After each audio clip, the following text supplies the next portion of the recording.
चलिए बढ़ते हैं हमारी कहानियों की ओर। मेरा पर्सनली तो ऐसा कुछ भी भूत या घटनाओं से अनुभव नहीं रहा है, लेकिन मेरी कजिन सिस्टर जो कि एक नर्सिंग स्टाफ है एक सरकारी हॉस्पिटल में, और मेरे जीजा जी जो डॉक्टर है, उन्होंने इसका अनुभव किया है। ये घटना मेरे परिवार के सदस्य द्वारा अनुभव की गई, तो मैं इस पर पूरा विश्वास भी करता हूँ। अब मैं आपको इस घटना के बारे में एकदम ही डिटेल से बताता हूँ। हुआ यूँ कि मेरे जीजा जी राजस्थान के अलवर जिले में किसी हॉस्पिटल में डॉक्टर के पद पर पोस्टेड थे, और मेरी बहन जो अभी तक दिल्ली में निजी हॉस्पिटल में नर्सिंग ऑफिसर थी।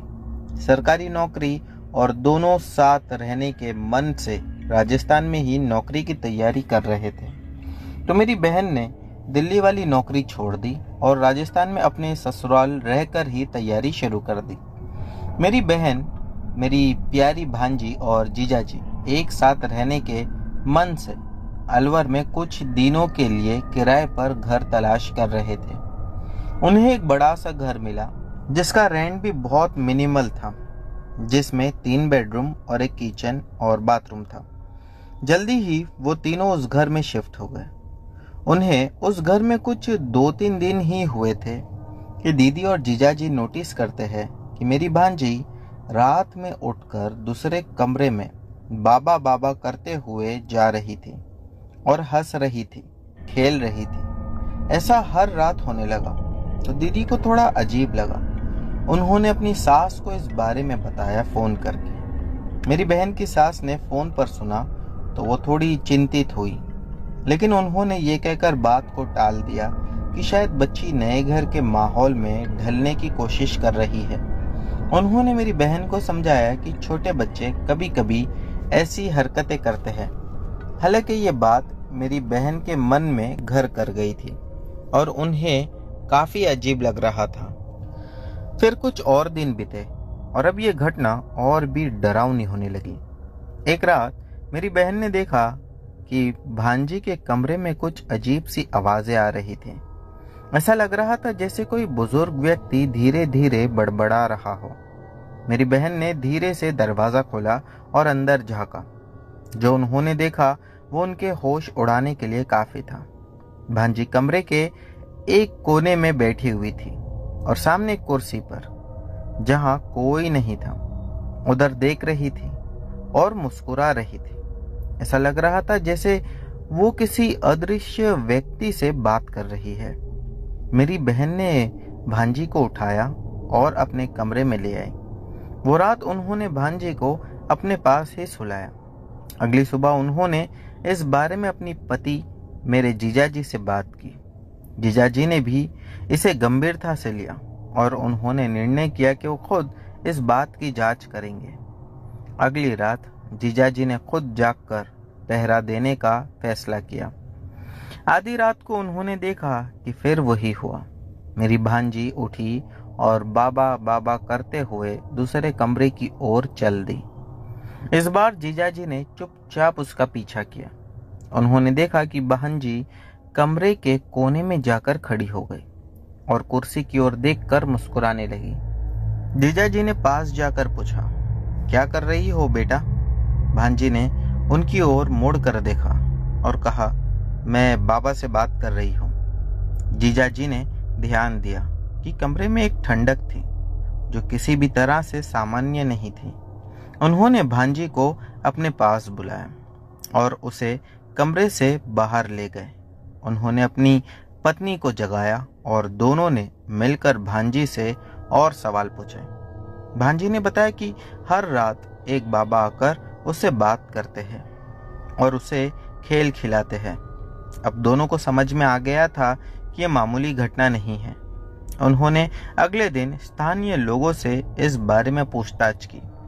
लोगों ने उन्हें बताया कि इस घर में पहले एक बुजुर्ग व्यक्ति रहते थे जिसकी मृत्यु हुई, और उनका कहना था कि इसी घर में जब वो मरे थे तब लोग समझ नहीं पाए थे।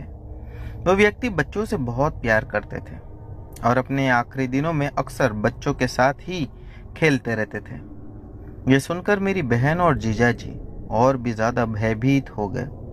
उन्होंने निर्णय लिया कि वो तुरंत इस घर को छोड़ देंगे।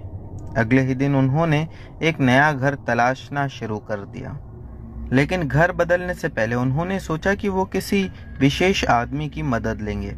उन्होंने एक स्थानीय तांत्रिक से संपर्क किया जो ऐसे मामलों में अनुभवी था। तांत्रिक ने घर में आकर अपनी पूजा शुरू की। उन्होंने बताया कि आत्मा बच्चों से जुड़ी हुई है और उसे इस दुनिया से विदा करने के लिए एक विशेष पूजा करनी होगी। तांत्रिक ने अपने अनुष्ठान किए और अंत में कहा कि अब आत्मा इस घर से विदा हो चुकी है। मेरी बहन, जीजाजी और भांजी ने फिर से उस घर में रात बिताई और आश्चर्य की बात ये रही कि भांजी ने फिर से बाबा को नहीं देखा और न ही कोई अजीब हरकत की। कुछ दिनों बाद वो नए घर में शिफ्ट हो गए और उनकी जिंदगी फिर नॉर्मल हो गई। लेकिन ये घटना मेरे परिवार के दिलो दिमाग में हमेशा के लिए बस गई। वो अक्सर उस रात की घटना को याद करते हैं और सोचते हैं कि अगर तांत्रिक ना होता तो क्या होता। इस अनुभव ने उन्हें आत्माओं और परलोक के अस्तित्व पर विश्वास करने के लिए मजबूर कर दिया। आज भी जब वे उस घटना के बारे में सोचते हैं तो उन्हें वो डर महसूस होता है। दोस्तों, अब अगली घटना की ओर बढ़ते हैं। ये घटना मेरे जीवन की सबसे भयंकर रातों में से एक थी। मैं और मेरा दोस्त अमित रात को बाइक से घर लौट रहे थे। ये रात अन्य रातों से अजीब लग रही थी। आसमान में घने बादल थे और सड़कें अंधेरे में डूबी हुई थी। हम दोनों काम से देर से निकले थे और जल्दी से घर पहुंचने की सोच रहे थे। हमारे रास्ते में एक पुरानी रेलवे लाइन भी आती थी जो हमेशा से रहस्यमयी और डरावनी लगती थी। लोग कहते थे कि वहां कई बार अजीब सी घटनाएं हुई हैं, लेकिन हमने कभी उन पर ध्यान नहीं दिया था। जैसे ही हम रेलवे लाइन के पास पहुंचे, अचानक मेरी नज़र सड़क के किनारे एक अजीब व गरीब छवि पर पड़ी। पहले तो मैंने सोचा कि ये मेरी आंखों का धोखा है या शायद किसी पेड़ की छाया, लेकिन जब मैंने ध्यान से देखा तो मुझे यकीन हो गया कि यह कोई साधारण चीज नहीं थी। वहां एक बिना गर्दन का धड़ हमारे बराबर दौड़ रहा था। उसकी चाल में कुछ अजीब था, जैसे वो हवा में तैर रहा हो। उसकी बिना सर की आकृति बहुत ही भयानक और अलौकिक लग रही थी। मेरे रोंगटे खड़े हो गए और मेरा दिल तेजी से धड़कने लगा। अमित, जो बाइक चला रहा था, उसने भी उसे देखा और तुरंत बाइक रोक दी। उसकी आंखों में डर साफ झलक रहा था। वो इतनी जोर से चीखा कि मैं भी सहम गया। उसकी चीख सुनते ही वो धड़ अचानक से गायब हो गया, जैसे कि वो कभी वहां था ही नहीं। लेकिन अमित इस दृश्य को सहन नहीं कर पाया और बेहोश हो गया। मैंने तुरंत बाइक को किनारे किया और अमित को होश में लाने की कोशिश की, लेकिन उसका चेहरा सफ़ेद पड़ गया था और वो अचेत पड़ा हुआ था। मेरे पास कोई और विकल्प नहीं था, इसीलिए मैंने उसे किसी तरह बाइक पर बैठाया और धीरे धीरे उसे घर की ओर ले जाने लगा। हर पल मुझे लग रहा था कि वो धड़ वापस आ सकता है और हमारी जान ले सकता है। उस रात की ठंडी हवा में मेरे पसीने छूट रहे थे। घर पहुंचते ही मैंने अमित को बिस्तर पर लिटा दिया और उसके परिवार को उसकी हालत के बारे में बताया। उन्होंने तुरंत ही डॉक्टर को बुलाया, लेकिन मेरे साथ भी कुछ अजीब हो रहा था। मेरे शरीर में अचानक जोरदार बदन दर्द और बुखार आ गया। मेरी आंखों के सामने वही धड़ बार बार घूम रहा था। मैंने पूरी रात सोने की कोशिश की, लेकिन हर बार मेरी आंख खुल जाती और मैं डर के मारे कांप उठा। डॉक्टर ने बताया कि अमित को गहरी सदमे की वजह से बेहोशी आई है और उसे कुछ दिनों तक आराम की ज़रूरत है, लेकिन मेरा बदन दर्द और बुखार का कोई इलाज नहीं था। ऐसा लग रहा था कि वो अलौकिक शक्ति मेरे शरीर को भी प्रभावित कर रही थी। मैं समझ नहीं पा रहा था कि ऐसा क्यों हुआ और ये सब क्या था। अगले कुछ दिनों तक मैं और अमित इस घटना के बारे में सोचते रहे। हमने कई लोगों से इसके बारे में बात की और कुछ पुराने लोगों ने बताया कि उस रेलवे लाइन पर पहले भी ऐसी अजीब घटनाएं हो चुकी हैं। कुछ लोग मानते थे कि ये किसी आत्मा की कारस्तानी है जो अपनी मृत्यु के बाद भी शांति नहीं पा सकी। इस घटना ने हमारे जीवन को बदल कर रख दिया। अब हम दोनों रात को कभी अकेले बाहर नहीं जाते और खास तौर पर उस रेलवे लाइन के पास तो बिल्कुल नहीं जाते। यह अनुभव हमारे जीवन का एक ऐसा डरावना हिस्सा बन गया जिसे हम कभी भूल नहीं सकते। दोस्तों, हमारी अगली कहानी मोनी जी की है। इन्होंने पहले भी हमारे चैनल के साथ एक कहानी शेयर कर रखी है। चलिए इनकी कहानी शुरू करते हैं। मेरा नाम मोनी है। जो घटना आज मैं आप लोगों के साथ शेयर करने जा रही हूँ, ये घटना आज से कई साल पुरानी है। मेरी दादी जी ने मुझे ये घटना सुनाई थी। ये बात कुछ 1980 के आसपास के समय की है। उस समय दादी जी बताती है कि हमारा गांव काफ़ी छोटा सा था और पिछड़ा गांव था। गांव में सिर्फ एक स्कूल था। आसपास के 3-4 गांव के लोग भी उसी स्कूल में पढ़ने के लिए आते थे। वो स्कूल हमारे गांव के एकदम एंड साइड में था। और मेरी दादी उस समय बताती है कि जो मेरे सबसे बड़े पापा थे वो भी उसी स्कूल में पढ़ने के लिए जाते थे। इसी के साथ मेरी दादी का ये कहना था कि गांव में जिसके भी घर उस स्कूल के आसपास थे, यानी कि लगकर थे, वो लोगों का ये कहना होता था कि रात होते ही हमें कुछ आवाज़ें स्कूल के अंदर से सुनाई देती हैं। कहा जाता था कि कई समय पहले वहाँ पर बहुत सारे क्रांतिकारियों ने अंग्रेज़ों को मार कर दफना दिया था या गाड़ दिया था। कहा जाता है कि उसी के ऊपर उस स्कूल को बनाया गया था। वो स्कूल को बने हुए भी 10 से 20 साल बीत चुके थे और वो स्कूल का कलर भी पूरी तरह से उधेड़ चुका था, जिस वजह से स्कूल को अगर रात में देखा जाए तो वो किसी खंडर खौफनाक बिल्डिंग की तरह लगती थी। मेरी दादी का ये कहना था कि वो स्कूल तो खाली फर्स्ट फ्लोर जितनी ही थी। 2006 में उस स्कूल को पूरी तरह से तोड़ दिया गया था। उसके पीछे का कारण कुछ अलग है। लोग बताते हैं कि स्कूल पुरानी हो गई थी, इसीलिए उसे तोड़कर दूसरी जगह पर नई और बड़ी स्कूल बना दिया गया। लेकिन मेरी दादी बताती है कि इसके पीछे की घटना कुछ अलग थी। दोस्तों, जो घटना पे हम बात कर रहे हैं ये 1980 के समय की है। मेरी दादी बताती है कि एक शाम में करीब 4 बजे जब मेरे बड़े पापा स्कूल से आए तो मेरी दादी उन्हें लेकर खाना खिला रही थी। तभी बड़े पापा ने स्कूल के बारे में दादी को कुछ बताया, जिसे सुनकर दादी को काफ़ी शौक लगा। वो बता रहे थे कि जब मैं स्कूल से लौटता हूँ तो मुझे ऐसा लगता है कि मेरा हाथ पकड़कर कोई अपने घर तक चल कर आ रहा है। मेरी दादी ने बड़े पापा से कहा कि नहीं, ये तेरा वहम होगा, ऐसा कुछ नहीं होता है। लेकिन बड़े पापा जिद पर अड़े हुए थे। उनका ये कहना था कि अगर 1-2 बार होता तो ये मेरा वहम होता, लेकिन रोज़ाना मेरे साथ ऐसा ही होता है। मेरी दादी के जो कज़िन भाई थे वो एक तांत्रिक ही थे और गांव में किसी के भी ऊपर अगर काला जादू हो जाता या नज़र लग जाती तो वो झाड़ फूँक करते। मेरी दादी ने कई दिनों तक तो ये बात सुनी। फिर मेरे बड़े पापा को उनके कज़िन भाई के पास लेकर गए और जाकर सारी घटना बताई। मेरे जो दादी के भाई थे उन्होंने बड़े पापा को एक तावीज़ दी हाथ पर बांधने के लिए और कहने लगे कि जब भी अब तू स्कूल से लौटकर अपने घर पर आएगा तो कभी पीछे नहीं मुड़कर देखना। मेरे बड़े पापा ने कहा कि ठीक है। उसके बाद कई दिनों तक सारी चीज़ें नॉर्मल रही, क्योंकि उसके बाद मेरे बड़े पापा को ऐसा कभी महसूस नहीं हुआ। दिन काफ़ी बीत चुके थे। एक दिन मेरे बड़े पापा स्कूल में खेल रहे थे। खेलते खेलते वो ज़मीन पर गिर पड़े और उन्हें काफ़ी चोट भी आई। ज़मीन पर गिरने की वजह से जो उनके हाथ में तावीज़ दिए थे वो खोलकर ज़मीन पर ही गिर गई। मेरे बड़े पापा बताते हैं कि जैसे ही मैंने वो तावीज़ उठाया और दोबारा से अपने हाथ पर बांधने की कोशिश किया, तभी ऐसा लगा कि उस तावीज़ में किसी ने आग लगा दी हो।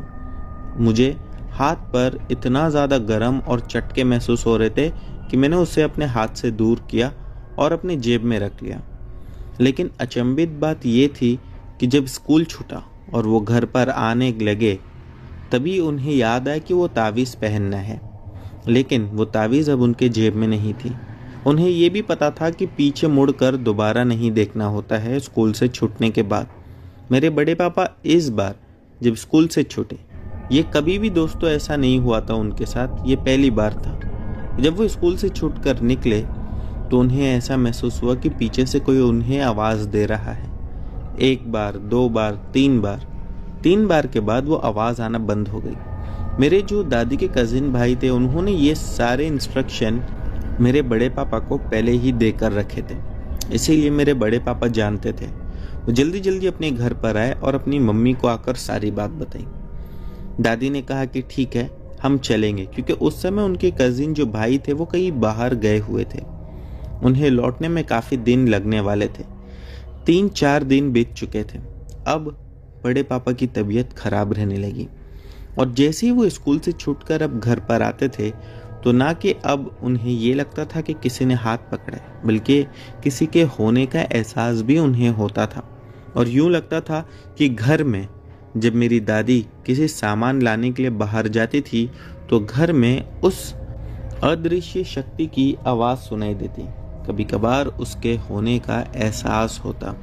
यही नहीं, ऐसा लगता कि घर में कोई भाग रहा है और मेरे बड़े पापा को उनके साथ खेलने के लिए जिद कर रहा है। बड़े पापा इन सब चीज़ों से बहुत ज़्यादा परेशान हो चुके थे। दिन ऐसे ही बीतते चले जा रहे थे। फिर एक दिन शाम में जब मेरे बड़े पापा स्कूल से आए तभी उन्हें ऐसा लगा कि किसी ने उनके पैर में पैर डालकर गिरा दिया। मेरे बड़े पापा के मुंह पर भी इस बार बहुत चोट आई हुई थी। आज भी उनके चेहरे पर वो निशान है। मेरे बड़े पापा घर में आए और आकर दादी के पास बहुत रोने लगे। मेरी दादी ने उन्हें समझाया और कहने लगी कि बस जैसे ही मेरे भाई आ जाएंगे तुझे लेकर उनके पास चलूँगी। उस समय इतना ज़्यादा नॉलेज भी नहीं थी कि क्या करना चाहिए। दादी से जो हो रहा था, घर में मंदिर थी, दादी रोज़ सुबह में वहाँ पूजा करके बड़े पापा को प्रसाद देती थी खाने के लिए। इसी के साथ साथ वो मंदिर में रखी हुई जो विभूति थी उसे भी लेकर बड़े पापा पर लगाती थी, लेकिन कोई फर्क नहीं लग रहा था। और कुछ दिन बीते कि एक रात बड़े पापा एकदम से उठकर खड़े हुए और जोरों से चीखने चिल्लाने लगे, कौन है यहाँ और क्यों मेरा पीछा कर रहे हो? मुझसे क्या चाहते हो? जो भी काम है मुझे बताओ। बड़े पापा को ऐसा देखकर मेरी दादी जो गहरी नींद में थी वो भी उठकर खड़ी हो गई और बड़े पापा को समझाने लगी, लेकिन बड़े पापा दादी की बात नहीं मानते हुए बस जोरों से चीख रहे थे। कह रहे थे कि मैं अपने सामने किसी को बिल्कुल साफ देख रहा हूँ, माँ देख तुझे भी दिखेगा। लेकिन मेरी दादी को तो कुछ दिख ही नहीं रहा था। अभी ये सब चल ही रहा था कि दीवार पर अचानक से परछाई बनने लगी। ऐसा लगा कि दीवार पर कोई एक परछाई जाकर चिपक गई है और वो दीवार पर इधर से उधर चल रही है। ये देखकर वो दोनों काफ़ी ही ज़्यादा घबरा गए। उसके बाद एक अजीब सी आवाज़ आने लगी। वो आवाज़ ऐसी थी जैसे कि तेज़ हवा जब चलती है और बंद कमरे में बैठकर वो आवाज़ को सुनो तो वो आवाज़ कैसी अजीब सी डरावनी लगती है। रात में वैसे ही आवाज़ आने लगी। सवाल ये था कि हवा तो कहीं नहीं चल रही थी। अभी उस परछाई को देख ही रहे थे कि वो परछाई दीवार पर से बाहर की ओर जाने लगी, यानी दीवार को ही लगकर वो घर के बाहर जा रही थी। और देखते ही देखते वो घर के दरवाजे के पास जाकर रुक गई। फिर दोनों हाथों को आगे किया और उसके बाद मेरे बड़े पापा को अपने पास बुलाने लगी। बड़े पापा को भी उस समय पता नहीं क्या हो गया था। दादी के कई बार मना करने के बावजूद वो रुक ही नहीं रहे थे। मेरी दादी बताती है कि मैंने अपनी पूरी ताकत लगा दी थी, लेकिन वो मेरे बड़े पापा को रोक नहीं पा रही थी। उनमें इतनी अजीब सी ताकत आ गई थी कि उन्हें रोक पाना असंभव हो गया था। लेकिन मेरी दादी भी हार नहीं मानने वाली थी। वो जल्दी से जाकर दरवाजे में जो लॉक था उसे लगा दिया ताकि मेरे बड़े पापा घर से बाहर ना जा सके। 2-4 मिनट के बाद अचानक से उन्होंने एक जोर की चीख मारी और ज़मीन पर गिर पड़े। दादी को ये देखकर काफ़ी अजीब लगा और दादी ये सब चीज़ों को समझ नहीं पा रही थी। दोस्तों, आपको एक चीज़ और बता दूं कि जो मेरे दादी के पिताजी थे वो भी क्रांतिकारी थे। हमारे भारत देश में अलग अलग जगहों पर छोटे छोटे गांव में छोटे छोटे से मूवमेंट चलाए जाते थे, जिसमें कई सारे क्रांतिकारी मिलकर, कहीं जगह 20 तो कई जगह 25 लोग मिलकर जो मूवमेंट चलाते थे, उसमें मेरे दादी के पिताजी भी थे। और उन्होंने भी इस देश को आज़ाद कराने के लिए कई सारे अंग्रेज़ों से लड़ा था। कहते हैं कि उन्हीं में से एक अंग्रेज़ की आत्मा थी जो मेरे बड़े पापा से आकर शायद अपना बदला ले रही थी, क्योंकि उसके अगले दिन सुबह में दादी को पता चला कि उनके कजिन भाई आ चुके हैं। वो तुरंत ही जाकर अपने भाई को सारी बात बताई। मेरी दादी को वो कहने लगे कि वो आत्मा जानती थी कि मैं आज सुबह आ जाऊंगा और फिर तेरे बच्चे को कुछ नहीं होगा, इसीलिए वो कल रात में ही इसे अपने साथ ले जाने आई थी। लेकिन तू फिक्र ना कर, अब मैं आ गया हूँ, अब मैं सब सही कर दूंगा। फिर मेरे जो दादी के कजिन भाई थे वो बड़े पापा के साथ उनके स्कूल गए और स्कूल में जाकर उन्होंने प्रिंसिपल से बात की और उन्हें सारी बात बताई। प्रिंसिपल भी हमारे ही गांव के रहने वाले थे, वो इजीली बातों को मान गए। और उसके बाद बड़े पापा ने स्कूल ख़त्म होने के बाद वहाँ पर एक बड़ा सा हवन किया, जिसके बाद मेरे जो बड़े पापा थे वो भी उस हवन में शामिल थे। लेकिन हवन के चलते हुए वो बैठे बैठे हवा में 2 फीट उड़ने लगे। लेकिन दादी को और सबको पहले से ही दादी के भाई ने बोल दिया था कि कुछ भी हो जाए कोई भी बीच में नहीं आएगा, तो इसी वजह से सब दूर ही खड़े थे।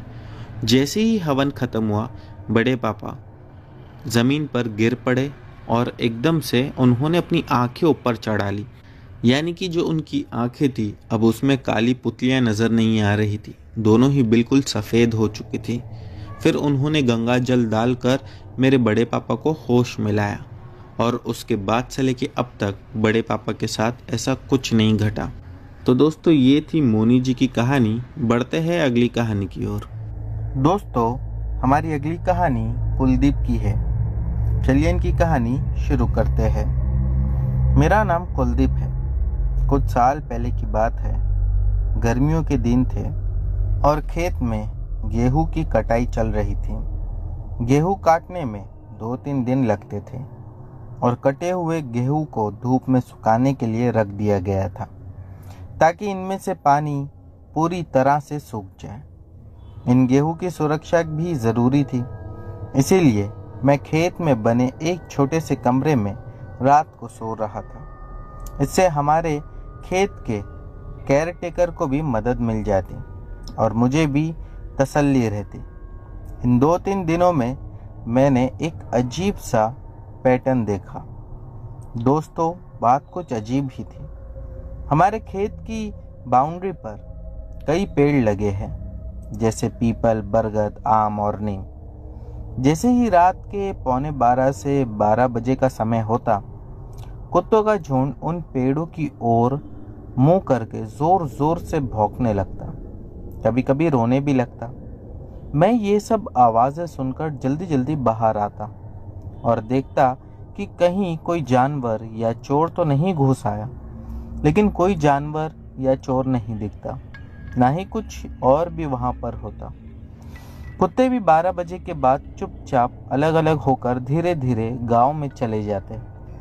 तीसरे दिन की शाम मैंने केयरटेकर भैया को पिछले 2 दिन की घटनाएं बताई कि कैसे कुत्ते पेड़ों की तरफ मुंह करके बिना वजह भौंकते हैं और रोते हैं, जबकि कोई जानवर या इंसान की हलचल नहीं होती।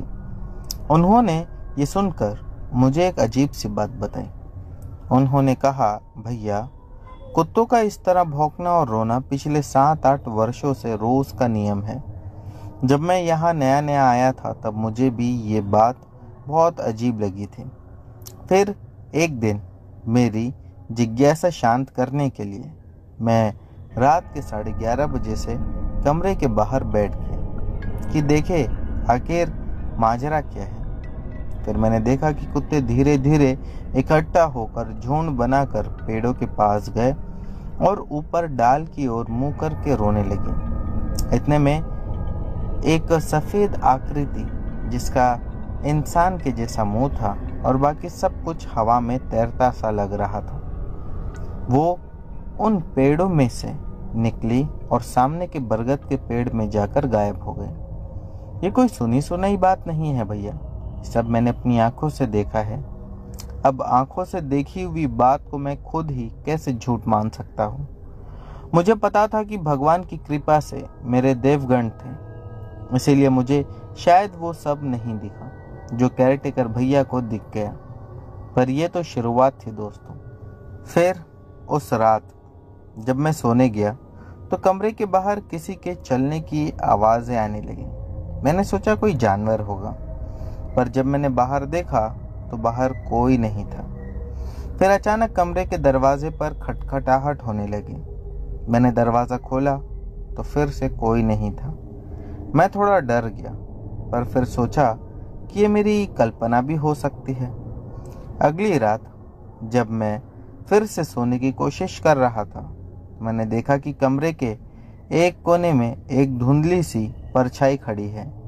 मैंने ध्यान से देखा तो वो धीरे धीरे गायब हो गई। अब मैं वाकई में डर गया था। मैंने ये सारी बातें केयरटेकर भैया को बताई। उन्होंने बताया कि कई साल पहले यहाँ एक महिला की मौत हो गई थी और तभी से ये सब घटनाएं हो रही है। भैया बोले कि यहाँ की बहुत सी रातें अजीब होती है। कई बार लोगों ने अजीब अजीब आवाज़ें सुनी हैं, जैसे किसी के रोने की, किसी के चलने की। कुछ लोगों ने तो यहाँ तक कहा कि उन्होंने एक सफ़ेद साड़ी पहने औरत को खेत में चलते हुए देखा है। मैंने ये सब सुनकर तय किया कि अब मैं रात को यहाँ नहीं रुकूंगा। पर एक आखिरी रात जब मैं अपना सामान समेट रहा था तो मैंने देखा कि कमरे की दीवार पर खून से लिखे कुछ शब्द थे जो धीरे धीरे गायब हो गए। अब मेरे पास और कोई रास्ता नहीं था। मैंने जल्दी से अपना सामान उठाया और वहाँ से निकल गया। दोस्तों, मेरा मानना है कि भगवान ने संसार की रचना की है तो इसमें सकारात्मक शक्तियों के साथ साथ नकारात्मक शक्तियों को भी स्थान दिया है। सृष्टि का संतुलन इसी में है। तो दोस्तों, ये थी कुलदीप की कहानी। बढ़ते हैं अगली कहानी की ओर। दोस्तों, हम शुरू करते हैं हमारी अगली कहानी। मैं हाल ही में राज्य सरकार की सेवा में शामिल हुआ था और मध्य प्रदेश के मंडला जिले मध्य भारत का एक राज्य और घने जंगलों और जंगली जानवरों के लिए प्रसिद्ध है। मैं वहीं पर तैनात था। अब वो जिला छत्तीसगढ़ के अंतर्गत आता है। मैं जिस क्षेत्र में तैनात था वो आसपास के जंगलों से भरा हुआ था और मुख्य शहर के बहुत बाहरी इलाके में था। जैसा कि मैं सेवा में नया था, इसलिए मुझे बिना किसी बहस के आंख बंद करके कार्यालय के आदेशों का पालन करना पड़ता था। इसीलिए मेरे पास अपनी पोस्टिंग के लिए भी कोई विकल्प नहीं था। इसके अलावा मैं कुंवारा था, इसलिए इस जगह ने मेरी जीवन शैली में थोड़ा अंतर डाला। ये क्षेत्र वन वनस्पतियों से भरा हुआ था और इलाके में बहुत कम लोग रहते थे। इसके अलावा वो स्थान कई भूतिया घटनाओं के लिए बहुत मशहूर था। विशेष रूप से एक छोटा पुल था वहाँ पर जो कि जंगल के एरिया को बाहर के एरिया से जोड़ता था। मैं आप लोगों को बता दूं कि वहाँ पर जो लोग रहते थे उनका ये कहना था कि यहाँ पर जंगली झाड़ियाँ से ज़्यादा डरावना अगर कुछ है तो यहाँ के जंगली भूत। मैं जानता हूँ आपको ये सुनकर कुछ अजीब लग रहा होगा। वो उन्हें जंगली भूत इसीलिए कहते थे क्योंकि वहाँ के लोगों का ये कहना था कि यहाँ पर जो भी भूत प्रेत आत्माएं हैं वो बिना किसी भी मतलब के इंसानों को परेशान करते हैं। इनकी ये बात सुनकर मुझे विश्वास नहीं हो रहा था। मैंने कहा कि भूत प्रेत यहाँ पर है और लोगों को परेशान करते हैं, इसका मतलब क्या? मैं समझा नहीं। क्या हम लोगों को भी परेशान करेंगे? उन लोगों ने कहा कि हाँ, वो आप लोगों को भी परेशान कर सकते हैं। जिसके बाद उनमें से जो एक वहाँ का रहने वाला था, वैसे तो वो ट्राइबल लोग थे, उसने मुझे बताया कि कुछ साल पहले यहाँ पर कुछ लोग किसी काम से आए हुए थे, जिसमें से रात में जब वो लोग यहाँ पर रुके तो एक ने पता नहीं कैसे खुद को ही फांसी लगा ली, पेड़ के ऊपर रस्सी डाला और वो अपनी जान खुद ही ले लिया। लेकिन लोग जानते थे कि उसने जानबूझकर अपनी जान नहीं ली थी, बल्कि उसे किसी आत्मा ने ये करने पर मजबूर कर दिया था। सच्चाई क्या थी ये आज तक कोई नहीं जान पाया। मैं आप लोगों को उस पुल के बारे में बता रहा था।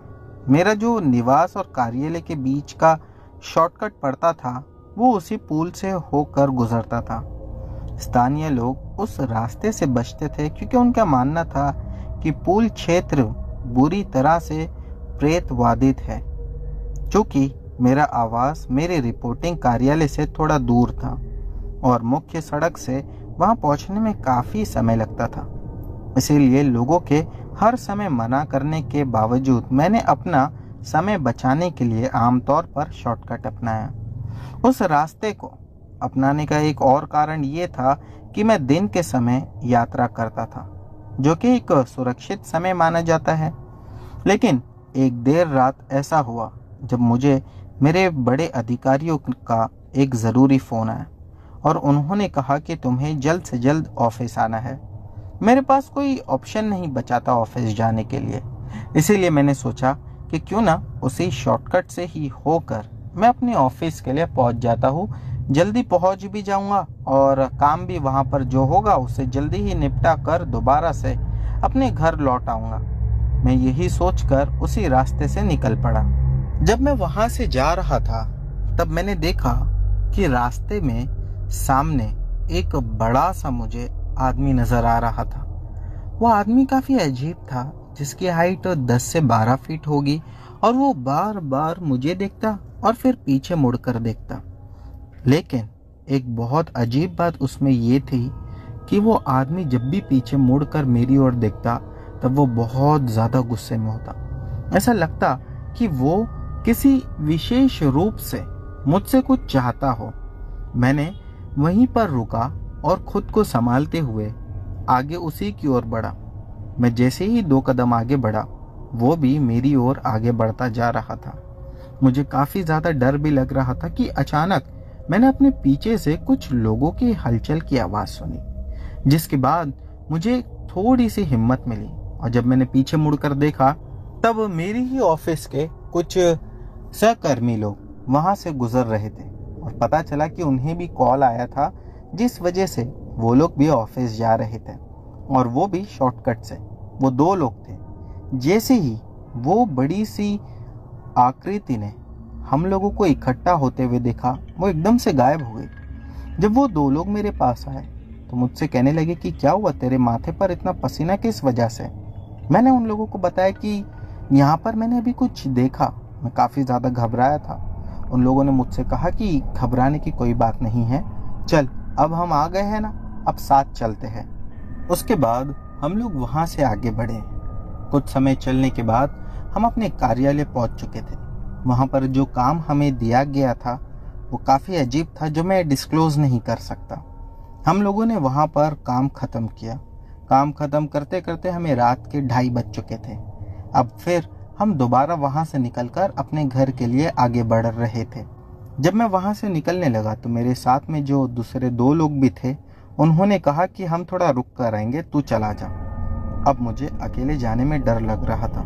मैंने सोचा कि इस समय शॉर्टकट से जाना खतरे से खाली नहीं होगा, मुझे अब लॉन्ग कट से ही होकर अपने घर के लिए जाना पड़ेगा।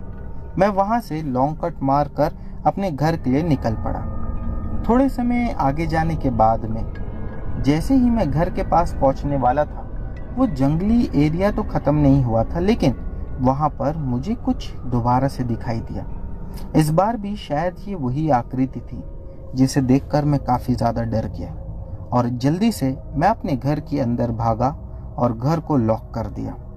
अगले दिन जब सुबह में मैंने अब वहाँ के स्थानीय लोगों के इस बारे में बताया तो वो लोग कहने लगे कि आपको मना किया गया था, वो शॉर्टकट वाला रास्ता अच्छा नहीं है, फिर भी आप उसी रास्ते से गए, ये आपको नहीं करना चाहिए था।